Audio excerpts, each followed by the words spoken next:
Uh, Welcome, everybody, and glad to be together with you. Some people have joined since the um, start of the class. We have a couple of new faces here. Of course, quite a few faces who are either not on with us yet or not joining us tonight, but that's okay. Good to be together for some learning.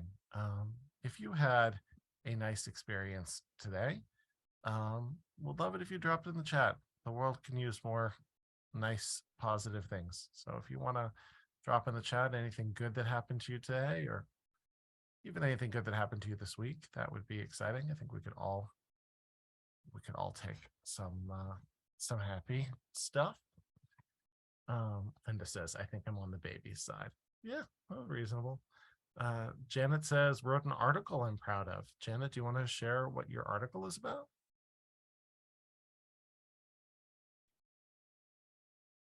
You can unmute yourself if you wanted.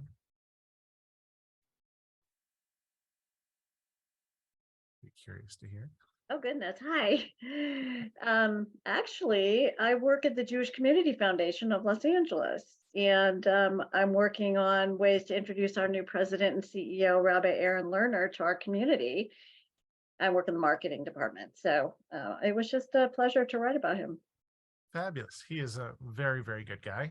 Yeah, Know him well from UCLA Hillel and other right. things. And it's a spectacular job that he just took on. A couple of people celebrating the start of the Hebrew month of Adar. That's a nice thing. This is the Hebrew month that has Purim in it, and it said that when Adar starts, you're supposed to be extra happy. As a person who has never responded well to forced frivolity, and being dragged out on the dance floor is for me an absolute guarantee that I will not enjoy myself. The commandment to start feeling happy now feels a little bit much, but I'm glad some people are getting into it. Tom had a friend show up with tickets to a hot springs. That sounds like a lovely way to spend the day, Tom. And Linda's garden is super productive, a summer garden, because Linda is in Australia, where it is the summer right now.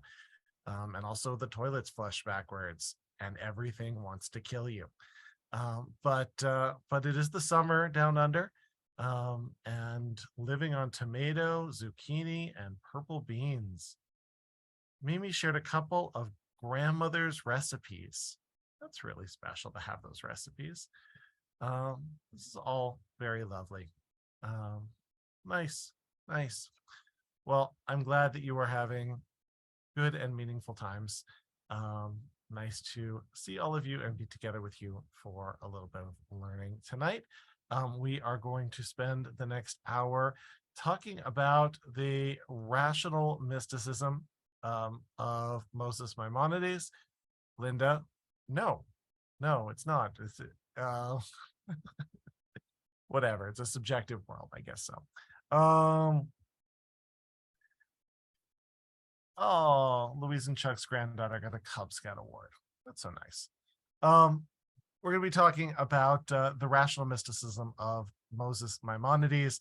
For those who took the intro class with me over the years, you know that I am a huge Maimonides fan. I will be going back and forth between using the term Maimonides, which is his Arabic name. The Adiz ending means son of. He was Moses, the son of Maimon. That was his father. And the Hebrew acronym Rambam, Rabbi Moses ben Maimon. Rambam, not Rambam. And I always said that to intro classes. And then yesterday, I was on a playground with my 3.5-year-old daughter, and there was some father sitting next to me who kept calling out to his kid, who was apparently named Remy, and he called him Rembam. And every time he yelled out, Rembam, stop throwing sand, Rembam, I was kind of like sitting there losing it. So knowing that I was teaching Rambam the next day. So Rembam was out on the playground in Seal Beach, California. Cute little kid, shouldn't throw sand. Rambam is who we're talking about tonight, Rabbi Moses ben Maimon, I'll go back and forth between those two interchangeably. I wrote my rabbinical school thesis about Rambam. I have been taught to revere Rambam's teaching since my college days at UCLA, where Rabbi Chaim Seidler-Feller, very influential rabbi in my life, we talked about a bit last week, or last time we met, when I shared the text of the rabbi who said, if I was given a choice between truth and the search for truth, I would take the search for truth any day. Rabbi Chaim Seidler-Feller taught me to love the Rambam. He wears a ring inscribed, in fact, with a line from the Guide for the Perplexed that says, the intellect is the glory of God, on it. And that, I think, tells you exactly everything you need to know about Chaim Seidler-Feller. And so I have been interested in learning Rambam and teaching about Rambam for a very long time. I'd like to share just a few biographical details, refresh our memories about who the Rambam was, and then we're going to dive into a sampling of a few of his texts around what I think of as rational mysticism, which are two words that don't often go together, but I hope by the end of this class will make sense. Rambam was born in 1135 in Cordoba, Spain, at the tail end of what's considered the golden age of Andalusian Jewish life. This was a time in Spain in which Jews lived as free as Jews would ever live in a place until the United States in the 20th century. It was a place of a great flowering and renaissance of Jewish culture, and not just religious culture, but Jewish art and poetry on religious and secular subjects. Really a renaissance period in Jewish life akin to Florence in the 1400s. Extraordinary time. They came crashing down when Rambam was not yet at least the R part, when little Moshe had to flee together with his family as a teenager, when a group of particularly radical Muslims from Morocco, the Almohades, invaded into southern Spain and were giving people the option that would later become popular when radical Christians took over all of Spain, of conversion or death.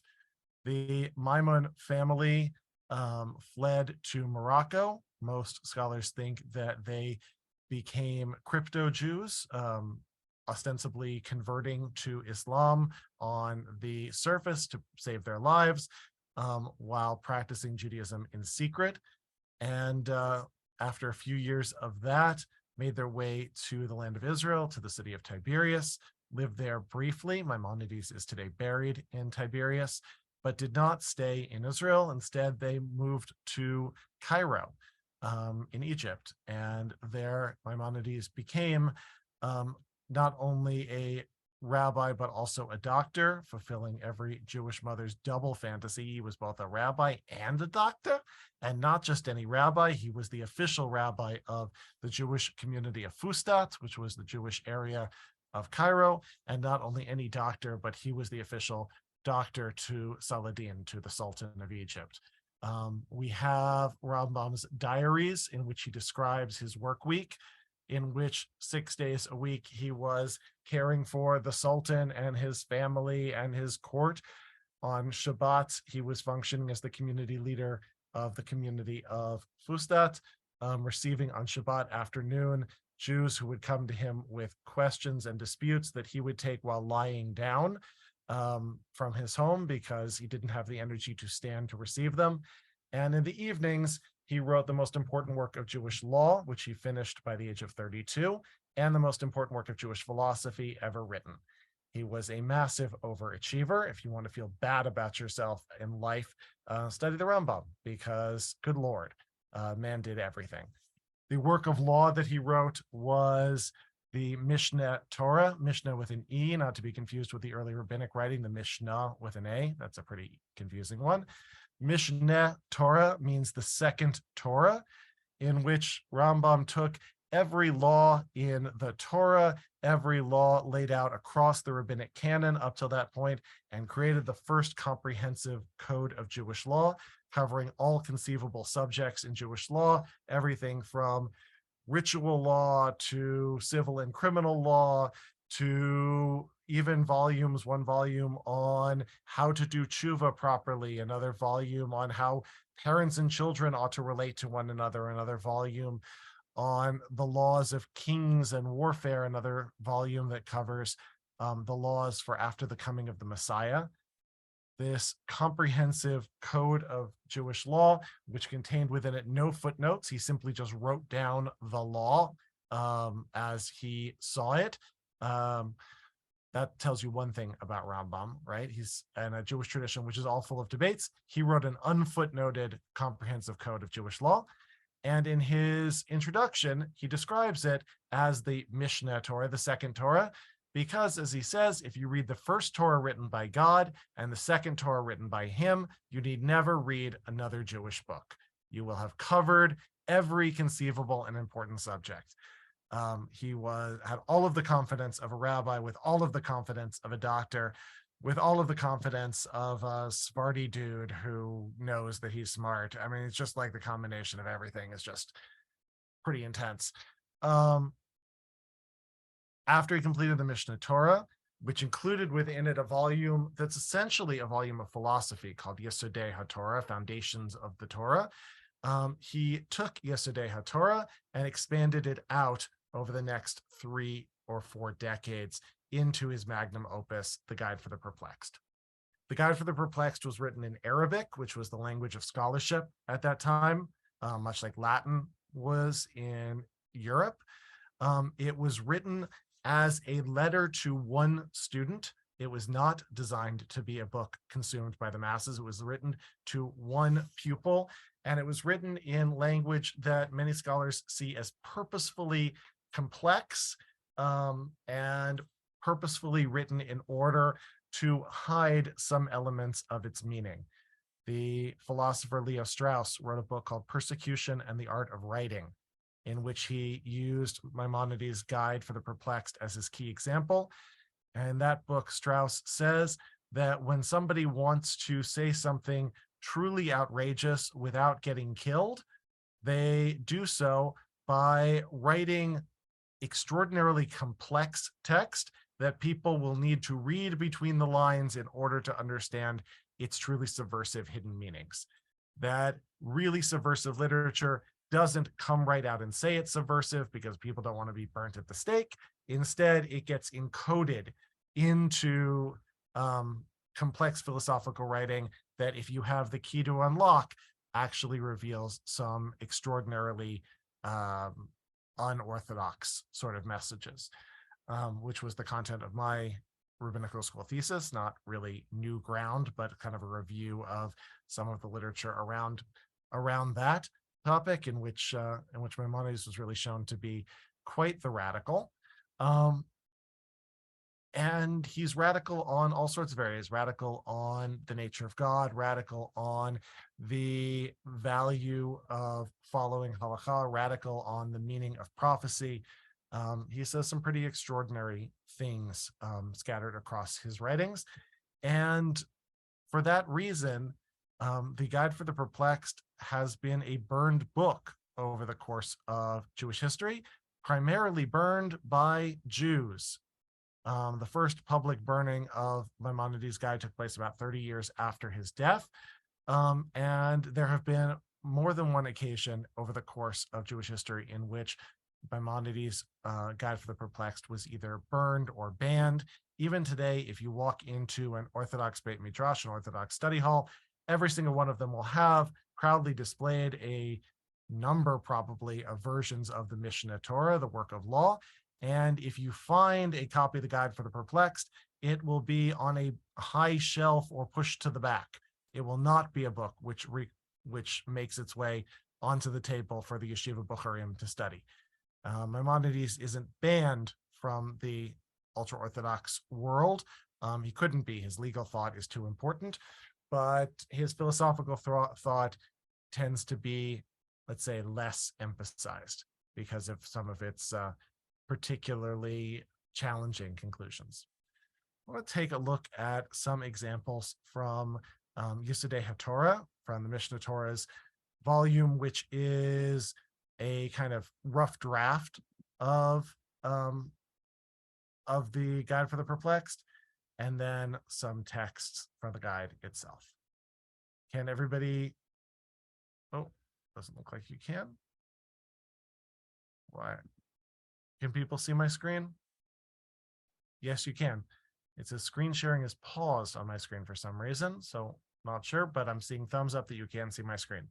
So for whatever reason, did you see the screen change? Some people are saying yes, some people are saying no. All right, let's try that one more time and just see if I can fix whatever was going wrong. Please bear with me.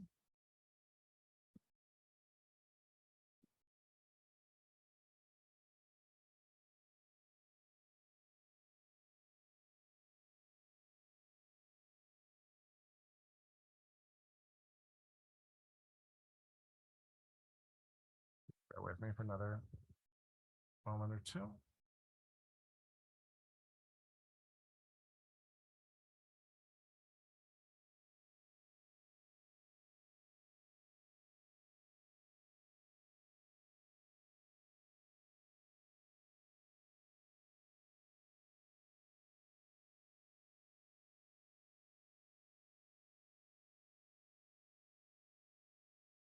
All right, looks like screen share should be working. And again, it's showing pause when I make it full screen. Don't know why that would be the case. One more try.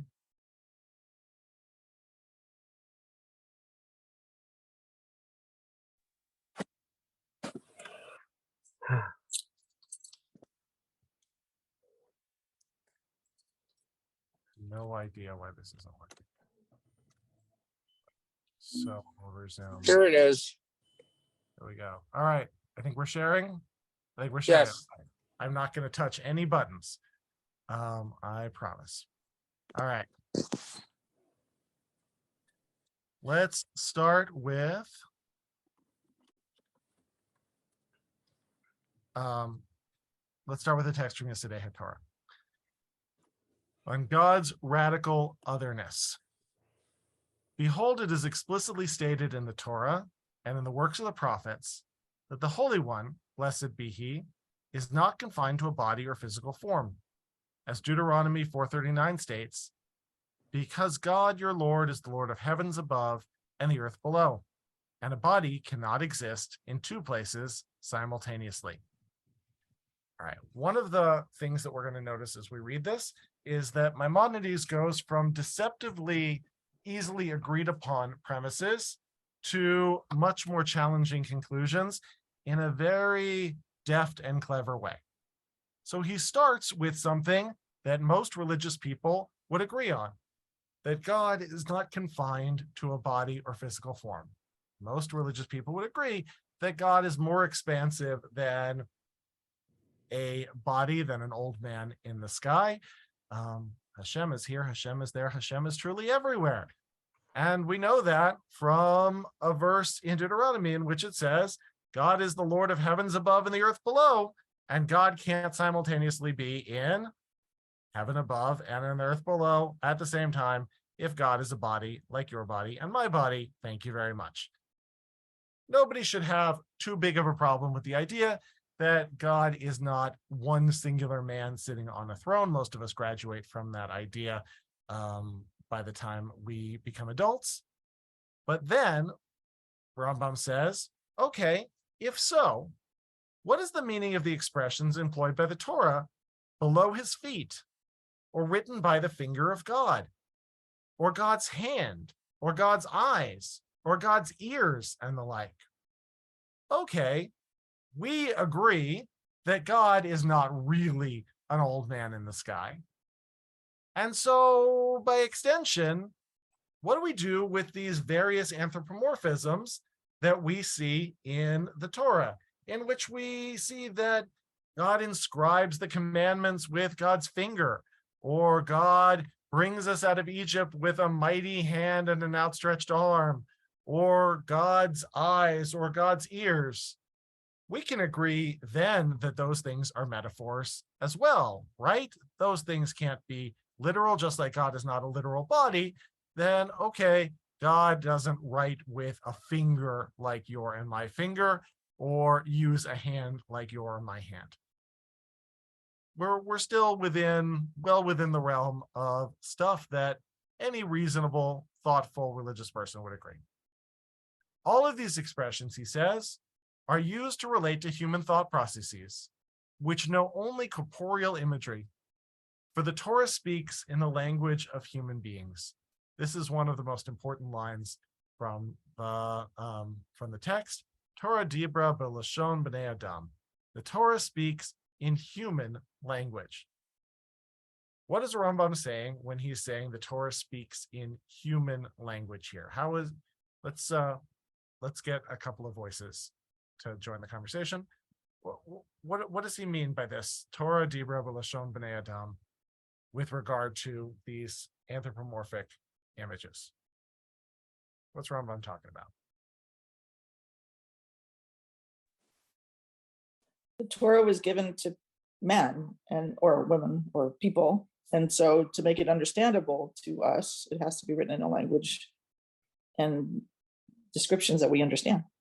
Okay, so we are putting it into language that we, as the people who are the recipients, are going to be able to understand.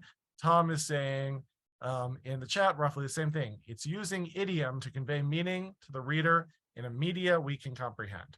We don't speak whatever God language is. Presumably God speaks with the angels and, I don't know, the sound of thunder and rolling waves or something. But we need this in concrete words. We need it in words and concepts familiar to ordinary people, as Linda says. Right? And just as when I read stories to Grace that involve talking animals and anthropomorphic plants, and she's just beginning to ask as I read those stories, well, Daddy, pandas can't really talk, right? Trees can't really talk, right? She's just starting to figure out that these storybook images are not actually describing the world she sees around her. And yet, kids enjoy stories that are told of talking plants and animals.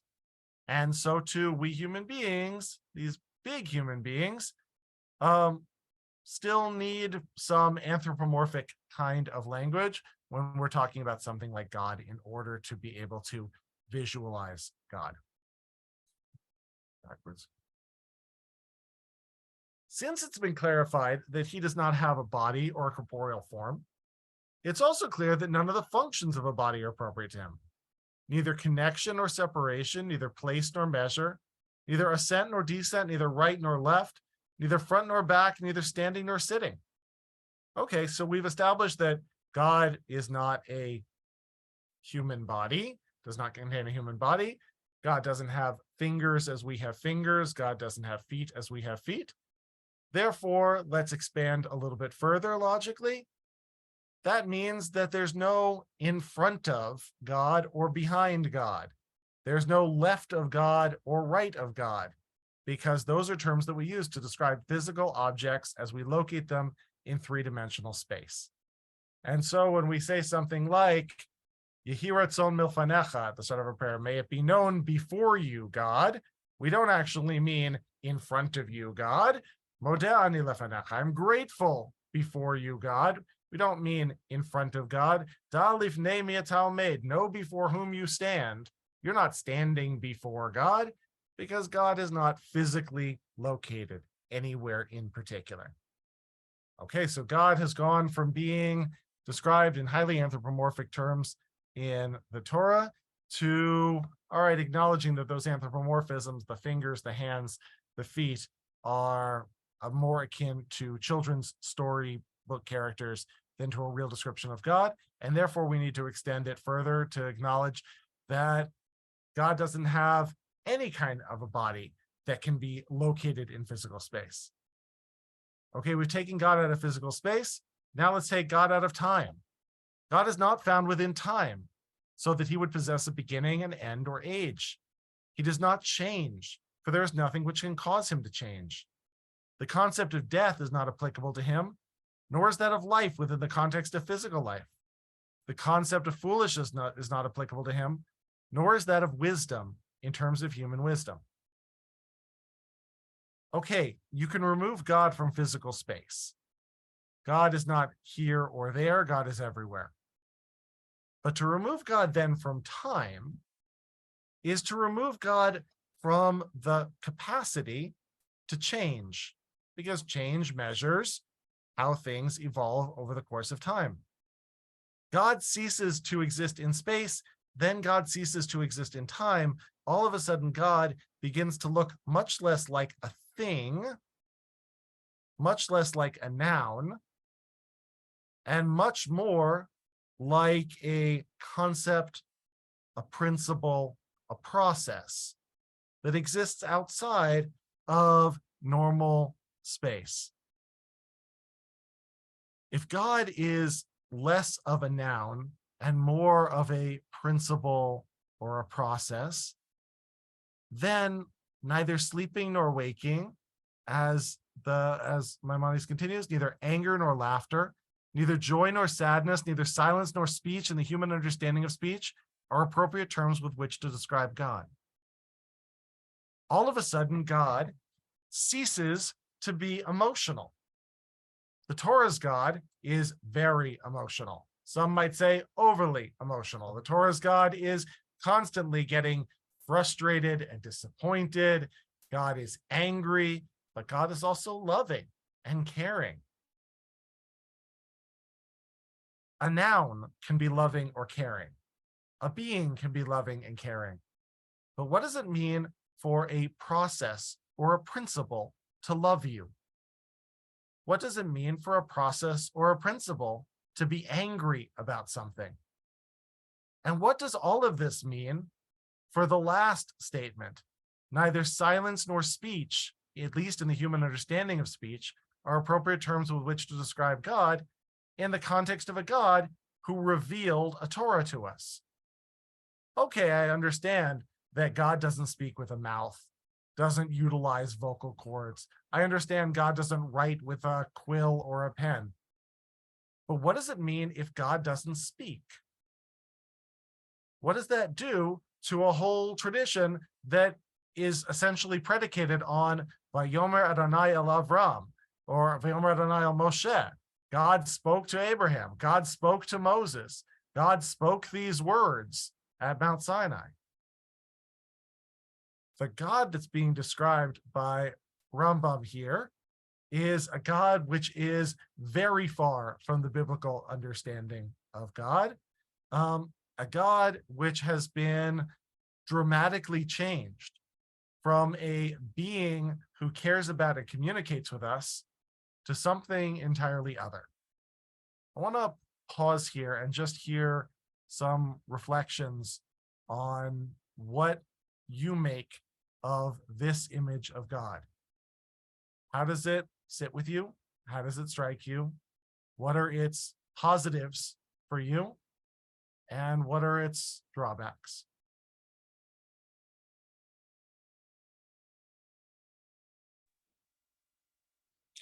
If God can't change, then what is the purpose of prayer? What is the purpose of prayer? We can't, God doesn't speak to us, says Rambam. Can we speak to God? I can speak to a noun. I can speak to a subject. When Martin Buber says that God is the thou, which can never be made into an it. God is the ultimate other to whom we are in ultimate relationship. How am I to be in relationship with the God being described by Maimonides here? That God doesn't speak to me, and that God may not be changed by me speaking to God. Yeah, Leah, and then Luciana. Yeah. Well, we know from the outset that Maimonides is a smarty pants, knows everything. Few will be as smart as he in his generation. And yet he puts forth the idea that we are so limited, actually, that we are humbled when we try to wrap our heads around it or wrap anything around it. We get just a teeny glimpse. It's the crack in the vessel. Oh, I'm mixing stuff up now. It's the crack with which when light comes in and we get like a little teeny glimpse of what God might possibly be. And that seems to be enough for us. It's enough for me. And I think you get people put in the position of being prophets reluctantly, like Moses, where plenty of times during his life he said, no, it's enough. I don't want to know anymore. I don't want to see anymore. I can't do it. And yet he's stretched. I think that's part of we interact and we get stretched.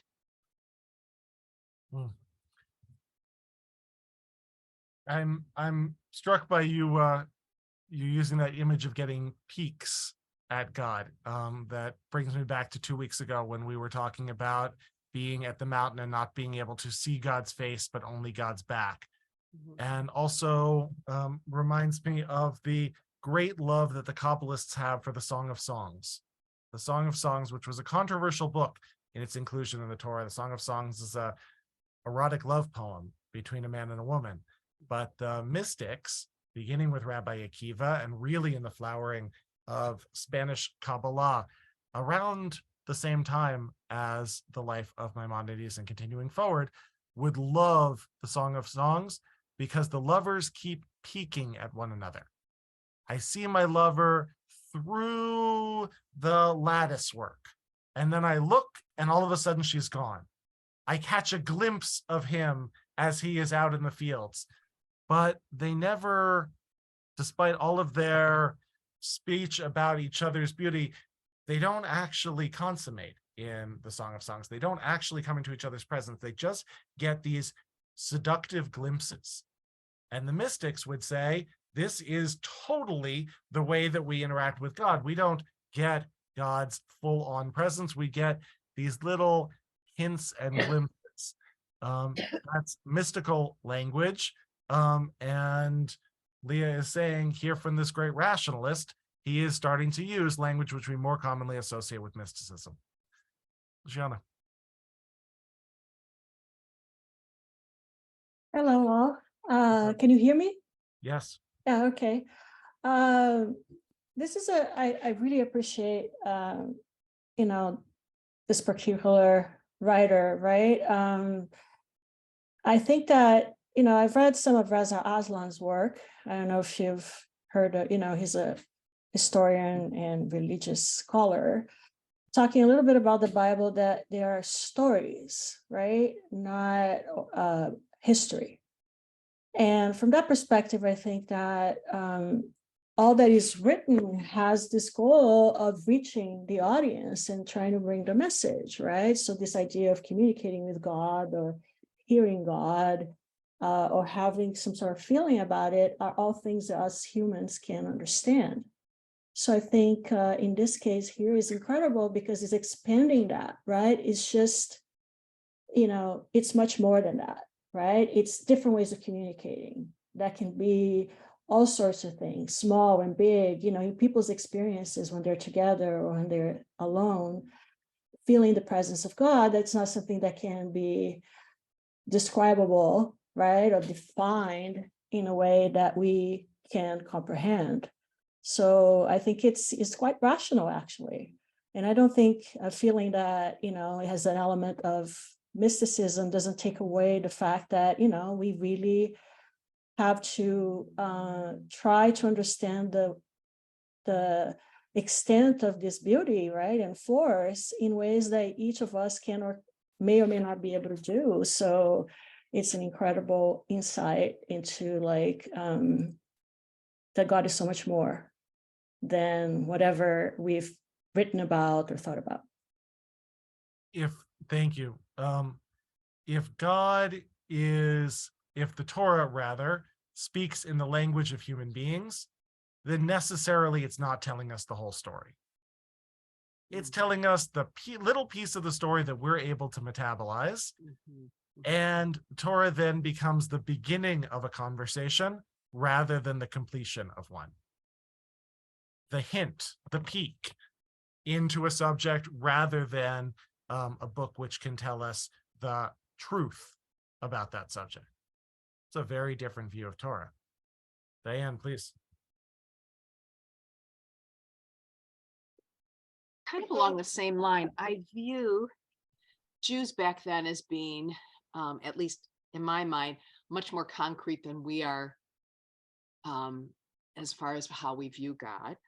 And if you believe that the soul survives, that I know that when someone's gone, you tend to feel this abstract feeling of love around you or presence. And I view that the same as with God, that similar to what he is saying is when we step out from looking at the physicality of God and try to get into the feeling of God's surrounding us, that just like we do with those who have departed, or when we make a connection even with somebody here on this earth, and you don't have to say anything to someone, and somehow you just have this overwhelming feeling in your soul that you are connecting.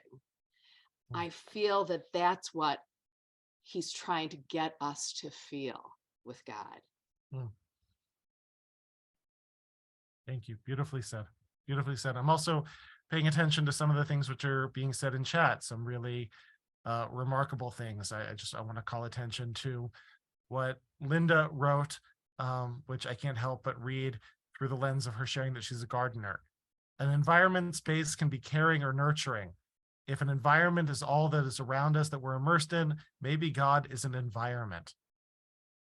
Kind of calls to mind the Protestant theologian Reinhold Niebuhr, who talks about God as the ground of being.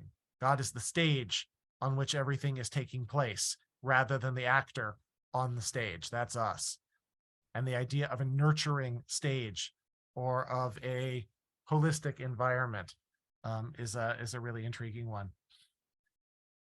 Evan saying you can see pretty quickly why these thoughts would threaten the thinkers that came before him, and frankly after. Who has the right to interpret those blips of the divine that we experience? And Tom raises a question, which is a question for another session, about the implications of this for theodicy, the question of God's justice, why there's evil in the world if God is being pictured as in everything and around everything. How could a perfect God suffuse a world that is so full of evil and brokenness? And Rambam, not surprisingly, is going to have some very interesting things to say about that. And Gil, and then I'll turn it over to Howard. Gil offers a pretty strong critique here, right? Rambam's God in this text completely takes morality out of the equation. God would not judge good or bad actions, and in that way is completely opposite to the essence of Judaism.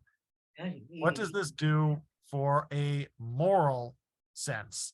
If God has no body and therefore no mind, if God has no ability to communicate or to be moved or changed, well, to what extent does this God dictate moral behavior for us? And is morality then being tied back for Maimonides to God, or is morality to be found in other ways in the world? A really interesting challenge. Howard, please. You're muted. Yeah, hi. Thank you. I think it was said earlier that God is not in space. God is not in time. But I feel like that might be I don't feel that doesn't describe to me how I think of God. It's more like God is in space and God is in time and God is in lots more than that. And imagine that you have a piece of paper in front of you and you draw a picture of something that you're looking at. The thing that you're looking at is in three-dimensional space and one-dimensional time, right? The picture that you drew may be a great likeness of it, but it lacks dimensionality. Your picture is only in 2 dimensions, and it's not moving. It's not in time, right? It's frozen. But I think of our little world with its 3D and one time dimension as a teeny tiny piece of paper, where God is existing in some unimaginable situation with an infinite number of dimensions. But somehow God is projecting it into our world, right? And things are happening. There is some communication going on, but yet God is operating on a much, much vaster, and more incomprehensible plane of that, which we'll never know, we'll never understand. So But the rabbinic- nevertheless, we can transmit and we can receive. The rabbinic terminology for this is the question of why is God referred to as hamakom? We use the term hamakom, which means literally the place in various places when we're talking about God, most famously in the blessing we say to mourners, hamakom yinechem etchem, may God comfort you, or may the place comfort you. And the rabbis say, why do we use that term for God? Because the world, let me see if I get this right. God is the place of the world, but the world is not God's place. Meaning that the world is included in God, but does not contain God. This would be called later on panentheism. Not pantheism, but panentheism. Pantheism is the belief that everything is God.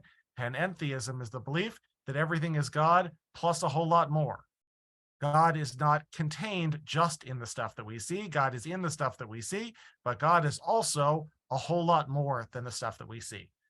And that's kind of where I see that I feel like what Maimonides is reaching for is somehow very similar to where Spinoza ended up.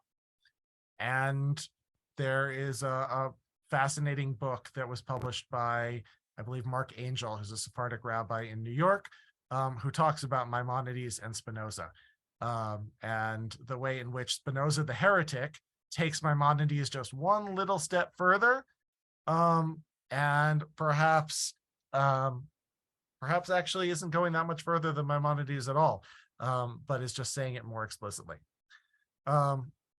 Let's, Alice, do you want to hop in?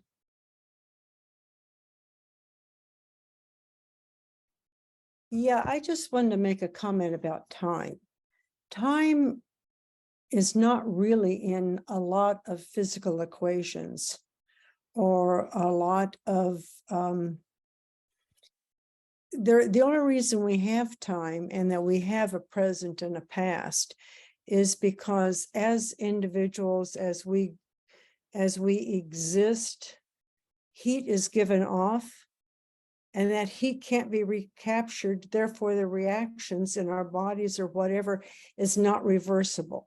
And that's the only reason we have time. Otherwise, as far as, the existence of God, God is.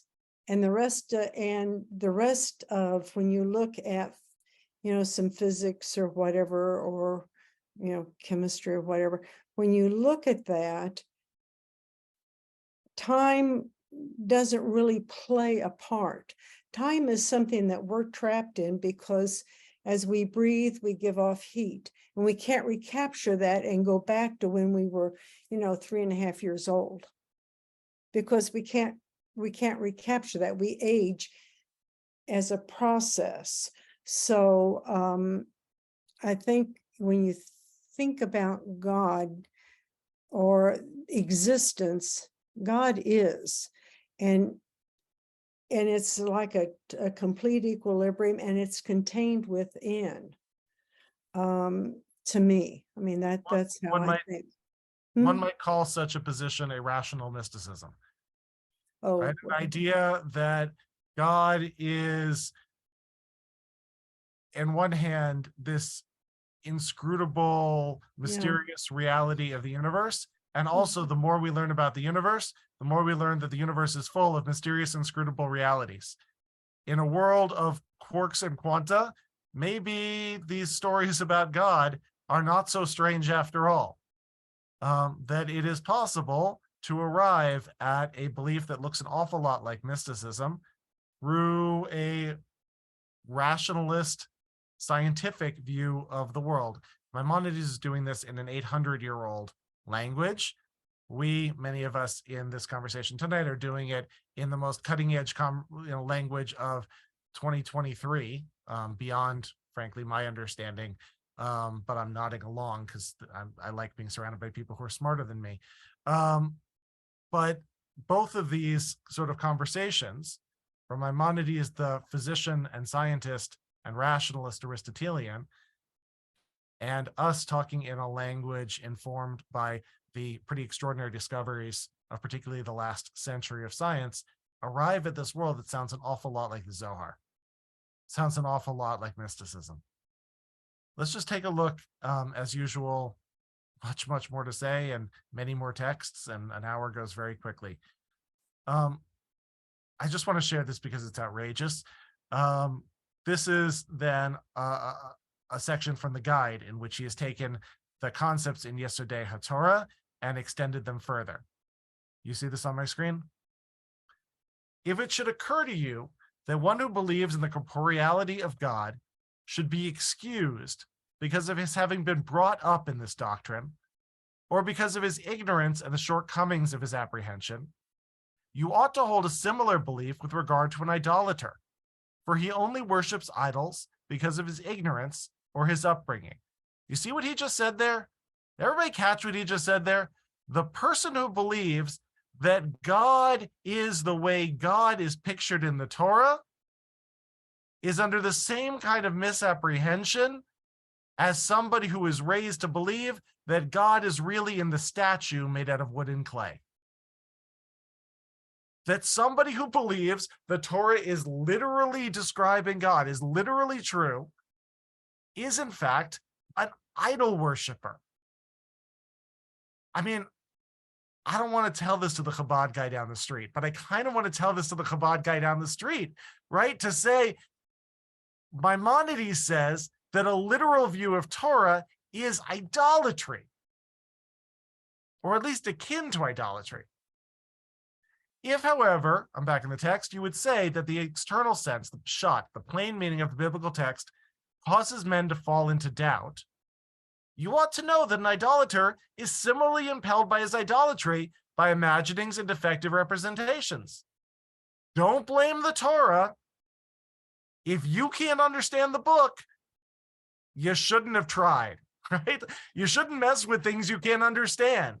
And if you draw the wrong conclusions because all you can understand is the pshat of the Torah, maybe you should stick to simpler books. Accordingly, there is no excuse for one who does not accept the authority of men who inquire into the truth. Rambam is an elitist. He's an intense elitist. And he says, you got to believe me here. Maybe you don't understand it. Maybe it hurts your head. Rambam often hurts my head. But you got to trust me here. I do not consider as an infidel.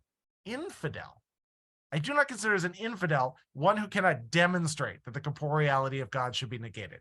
Right? If you can't yourself get to a place where you can prove logically that God doesn't have a body and God doesn't speak in words and God is outside of space and time, you're not actually an infidel. But I do consider as an infidel anyone who does not believe in its negation. You may not be able to get there, but if you don't believe me, you're going to hell. He was such an asshole. He was such an asshole. I mean, sorry, but it's really the only thing you can say. He's such a jerk. And yet, there's something so amazing about this idea that to read the pshat, to read the simple meaning, and to think that in reading the simple meaning, you've got the truth is absurdly underestimating the power of Torah. To assume that it can be read on its simple surface and understood and comprehended is to treat the Torah as something so much less than it is. I want to show you one other just outrageous thing that he says. Outrageous. Tom says, what if someone follows his argument and find it flawed or incomplete? Rambam would say, your problem. I mean, I'm not excusing him. I'm not excusing his behavior. He's a jerk. You wouldn't want to have lunch with him. But how if we can get beyond the surface jerkiness of this and say, what is he saying? He's saying, don't make an idol of the Torah. Don't make an idol of the pshat. You have to go beyond the story. And if you don't go beyond the story, you're not actually so different than the person who doesn't go beyond the story that says that God is contained in the statue.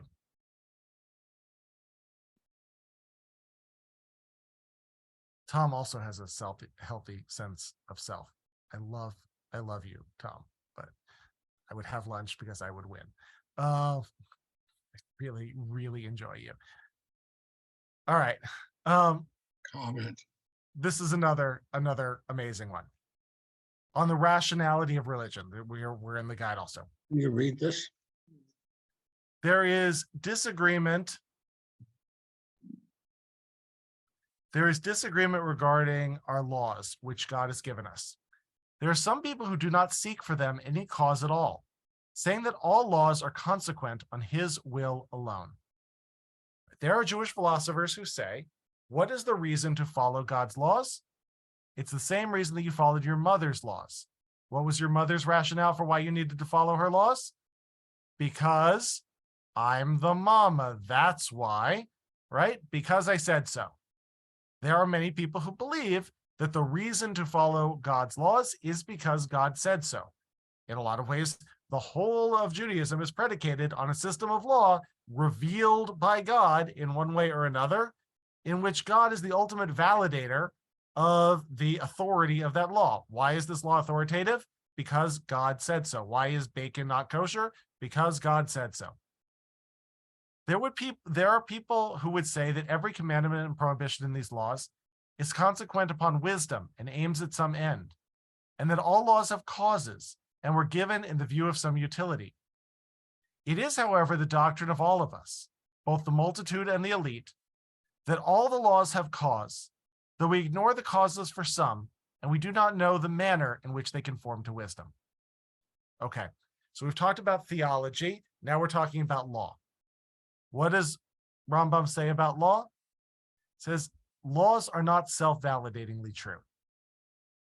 Law is not true just because God said it's true. There has to be a wise purpose to a law. There are some laws for whom we can see their immediate wise purpose. It is a wise law to tell us not to murder each other. It is a wise law to tell us to watch out for the most vulnerable among us. It is not immediately apparent why it is a wise law to tell us not to eat bacon. But, says Maimonides, there has to be a deeper reason other than I told you so. It may be, Maimonides says, that we don't know the manner in which those laws conform to wisdom. It may be that we don't know why bacon is bad for us, either physically or spiritually. But there has to be some reason for a law to be a law. It's not just good enough to say, because I told you so. There is a group of human beings who consider it a grievous thing that causes should be given for any law. It's a group of people who say, you shouldn't look for reasons for laws. You should do them because you're told to do them. You should do them out of pure obedience. What would please them most is that the intellect would not find a meaning for the commandments and prohibitions. The most famous thinker of this school in modernity is Jewish philosopher Yeshayahu Leibovitz, who says the only proper reason for following a law is obedience to God. If you find a reason to do it, then you are serving the self and the ego rather than serving God. And so do not seek reasons for the laws, rather do them out of loving obedience. What does Rambam say about Leibovitz? What compels them to feel thus is a sickness that they find in their souls, a sickness to which they are unable to give utterance and of which they cannot furnish a satisfactory account. For they think that if those laws were useful in this existence and had been given to us for this or that reason, it would be as if they were derived from reflection and the understanding of some intelligent being. He says that a view that we should follow the rules just because God said so, and not seek the wisdom of these laws, and not believe that there is some purpose behind these laws other than submission, is sick in the soul, is a person who craves, how do I want to say it?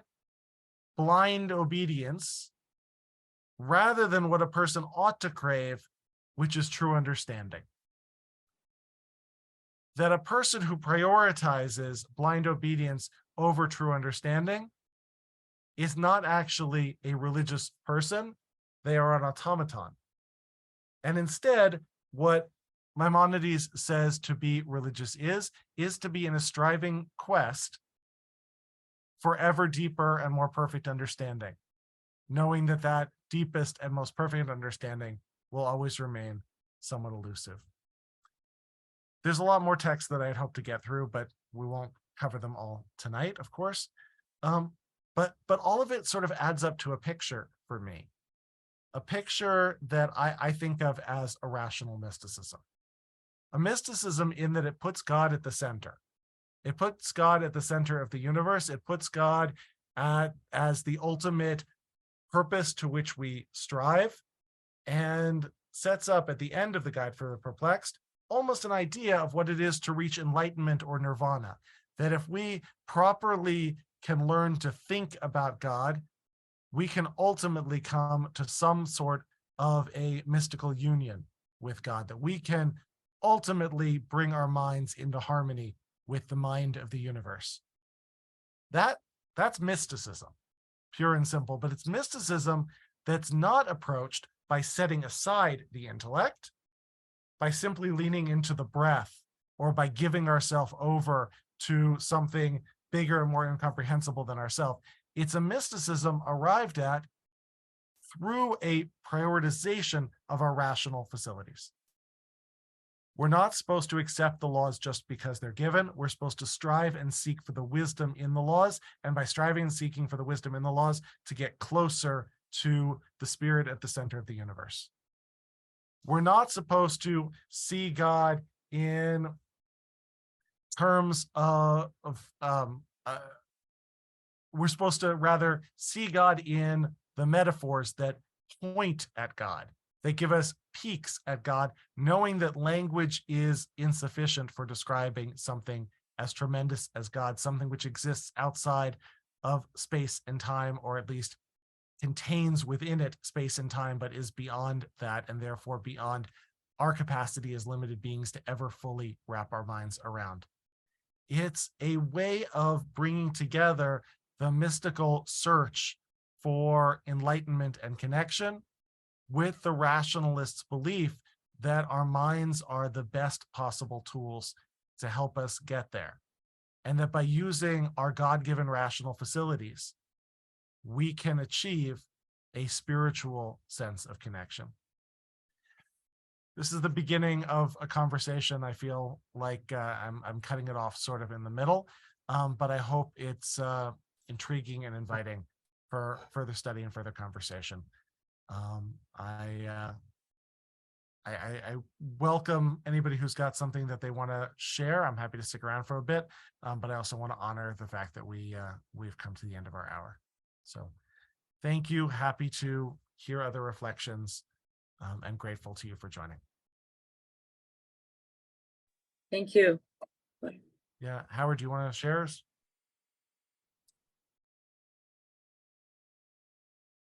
Sorry, I never took my hand down, but since you called on me, Always. yeah. I feel like that whole line of argument that that Rambam went through, it has an internal contradiction, because if the vast majority of people by his own statement are incapable or don't have enough training or whatever to get past the shot to the sod, then how are those people supposed to achieve what he says we should all do? They have to trust in people like Rambam to Yep. provide exegesis, to provide explanation, to tell them what the sod is. And why is that not also idol worship? You know, it seems to me he's arguing in a circle somehow. Idolizing of him. Yeah, well, or the argument, Mhm. you know. Now, you know, if I think about someone like Nachmanides, which was the exact opposite of where Rambam is coming from, he's totally mystical from the get-go. Ramban, and he says, you know, if you knew the way of truth, he literally calls it derech ha'emet, the way of truth, then you would see this and that and the other. But of course, I cannot explain this. You have to kind of have it revealed to you through some mystical means. But he doesn't say, but I've had it revealed to me. And, you know, he puts himself on a peer relationship and he says, look, I learned this from a mystical revelation. Maybe you can learn it from a mystical revelation, but you'll never get there by logic. Yeah, yeah. Maimonides, on the other hand, in the introduction to the guide, describes the way that most people perceive truth as being out in a storm, and we see flashes of lightning, and as we quickly look, the flash is gone. He said, most people perceive the sky that way. I, on the other hand, perceive the sky as though it's completely illuminated. Right? It's I mean, he really did not hesitate. Yeah. So yeah, no points for humility, no points for any of that stuff, but interesting provocations. Yeah, At Sharon. least pretend to be seeing the same lightning as everyone else and just better at working out the trigonometry for where the land is. Sharon. What I was thinking was, I think Maimonides asks us to do something that's practically humanly impossible, which I think could be looked at as both are pointing at something, and yet you have to look at both at the same time, so it's difficult. So if you had metaphor, which is pointing at what's behind the metaphor, and causality, which is pointing back at what did that to that to that to that, and that's the reason.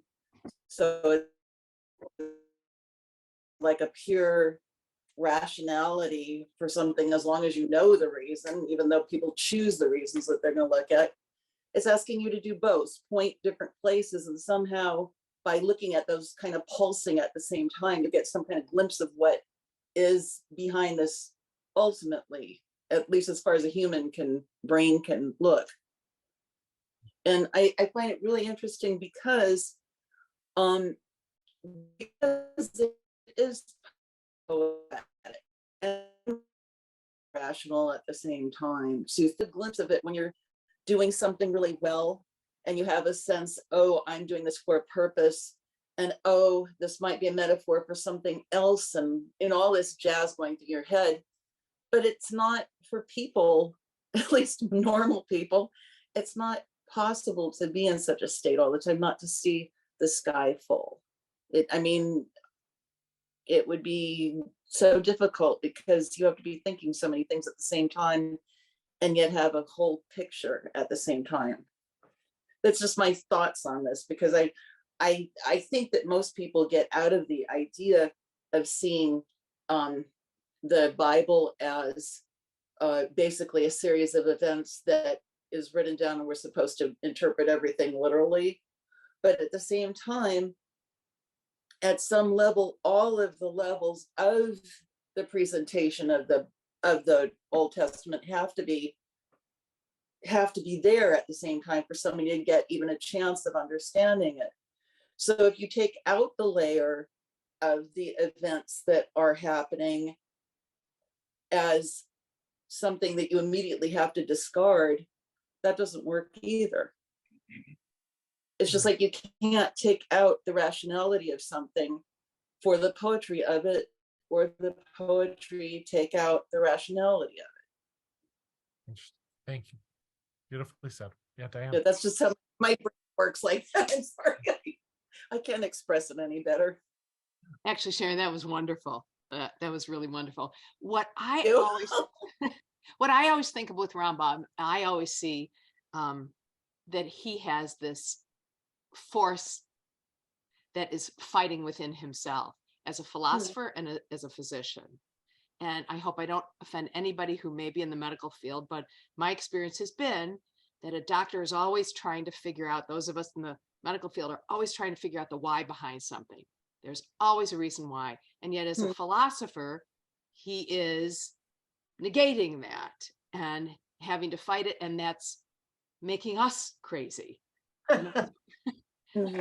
So, I mean, I do believe in the abstract. I do. There are times when we see someone, you can do all the right things medically for them.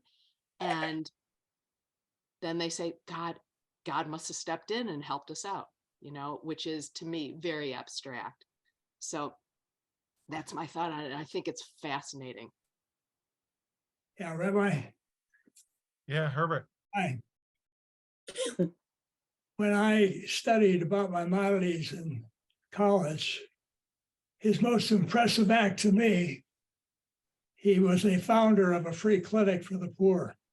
And this man who walked with kings and queens and stately people and studied with the rabbinical ideas and his fellow Jewish people had within him a gift that a lot of people never receive, the gift of understanding acts of loving kindness. And I take away from him as being an exemplary person who in the busy life that he had would go to his free clinic in the evening, exhausted, and help as many of the poor people as he could. And being a physician myself, I use that as a motif for my profession. The other thing I'd like to say is that we spend most of our time studying and trying to understand the words and actions and behavior of other people rather than our own. And I think the greatest gift that God can give us is an opportunity for original creative thinking. And those of us who are benefits from that create not only ideas, but physical entities that promote this kindness that Maimonides is talking about. And very seldom do we get an original thought, but we're regurgitating other people's ideas and thoughts throughout our education. So what I see in God is the opportunity to always be alert for that one moment that God may give me to create in an original way, helping another person.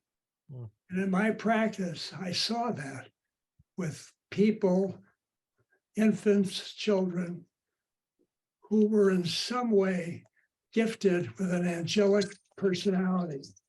And no matter how sick they were, they created for themselves this cocoon of wellness within their own ideology. And even if they were dying, I saw in these children some sort of a force of comfort. And I've always sought that. And I know that my Bobby taught me many, many years ago when I was feeling at services with my grandfather that I could never keep up to the learned men who would read their prayers so fast, I could never stand when they stood or sit when they sat because I was always several paragraphs behind. And one day I got so upset that my Bubby saw me crying and she asked me why I was crying. And I said, well, because I can't keep up with Zadie and his friends in the prayers. I want to be part of their minyan, but I can't read that fast. And my grandmother told me something I never forgot. She said, she called me Chaim, it's my name, Chaim, read God's prayers as slowly as you want, and God will wait for you. and God will wait for you. And I think God waits for all of us in those moments of frustration, anxiety, and we come away from that moment, maybe with an original thought that will help somebody else.